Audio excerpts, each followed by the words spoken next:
ಇನ್ನು doctor BR Ambedkar ಅವರ 134ನೇ ಜಯಂತಿಯ ಪ್ರಯುಕ್ತ ಬೀದರ್ನಲ್ಲಿ ಹಬ್ಬದ ವಾತಾವರಣ ಮನೆ ಮಾಡಿರುವಂತದ್ದು. ಅಂಬೇಡ್ಕರ್ ಅವರ ಮೂರ್ತಿಗೆ ಸಚಿವ ಈಶ್ವರ್ ಖಂಡ್ರೆ ಮತ್ತು ಪೌರಾಡಳಿತ ಸಚಿವ ರಹೀಂ ಖಾನ್ ಮಾಲಾರ್ಪಣೆಯನ್ನ ಮಾಡಿದ್ದಾರೆ. ಉಸ್ತುವಾರಿ ಸಚಿವ ಈಶ್ವರ್ ಖಂಡ್ರೆ ಅವರು ಮೆರವಣಿಗೆಗೆ ಚಾಲನೆಯನ್ನ ನೀಡಿದ್ದಾರೆ.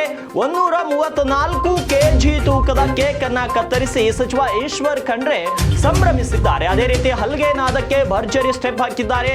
ಸಚಿವರುಗಳು ಮತ್ತು ಸಚಿವ ಈಶ್ವರ್ ಖಂಡ್ರೆ ಅವರನ್ನ ಹೆಗಲ ಮೇಲೆ ಹೊತ್ತು ಹೆಜ್ಜೆ ಹಾಕಿದ್ದಾರೆ ಅವರ ಅಭಿಮಾನಿಗಳು. ಇದೇ ವೇಳೆ ಸಿಹಿ ಹಂಚಿ ಸಂಭ್ರಮಿಸಿದ್ದಾರೆ. DC ಶಿಲ್ಪಾ ಶರ್ಮಾ ಮತ್ತು SP ಪ್ರದೀಪ್ ಕುಂಟಿ ಈ ಒಂದು ಮೆರವಣಿಗೆಯಲ್ಲಿ ಮಾಜಿ ಸಚಿವ ಬಂಡೆಪ್ಪ ಖಾಚೆಂಪುರೆ, ಜಿಲ್ಲಾಧಿಕಾರಿ ಶಿಲ್ಪಾ ಶರ್ಮಾ, ಜಿಲ್ಲಾ ಪಂಚಾಯತ್ನ CEO ಗಿರೀಶ್ ಬದೋಲೆ ಸೇರಿದಂತೆ ಅನೇಕ ಪ್ರಮುಖರು ಕೂಡ ಈ ಒಂದು ಮೆರವಣಿಗೆಯಲ್ಲಿ ಭಾಗಿಯಾಗಿರುವಂತದ್ದು. ಈಗಾಗಲೇ ಏನು ಬೀದರ್ ನಗರದ ಹೃದಯ ಭಾಗದಲ್ಲಿರುವಂತಹ ಅಂಬೇಡ್ಕರ್ ವೃತ್ತದಲ್ಲಿ ಬೃಹತ್ ಮೆರವಣಿಗೆಗೆ ಚಾಲನೆ ಸಿಕ್ಕಿರುವಂತದ್ದು. ಈಗಾಗಲೇ ಬೀದರ್ ನಗರದಾದ್ಯಂತ ಹಬ್ಬದ ವಾತಾವರಣವೇ ಮನೆ ಮಾಡಿದೆ.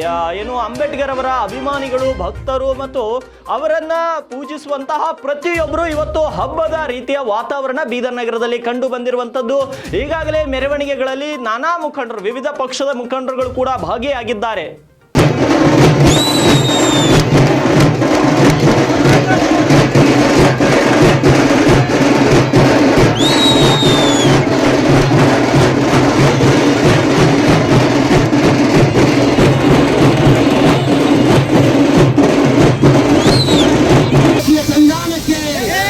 ಭಾರತೀಯ ಸಂವಿಧಾನಕ್ಕೆ ಇವತ್ತು ಇಲ್ಲಿ ಡಾಕ್ಟರ್ ಬಾಬಾ ಸಾಹೇಬ್ ಅಂಬೇಡ್ಕರ್ ಅವರ 134ನೇ ಜಯಂತ್ಯೋತ್ಸವದ ನಿಮಿತ್ತವಾಗಿ ಮುಖೇಶ್ ರಾಯ್ ಹಾಗೂ ಅವರ ತಂಡದಿಂದ 134 kg ಕೇಕ್ ಅನ್ನ ಇವತ್ತು ಕಟ್ ಮಾಡಿದ್ದಾರೆ ಜಿಲ್ಲಾ ಉಸ್ತುವಾರಿ ಸಚಿವರು.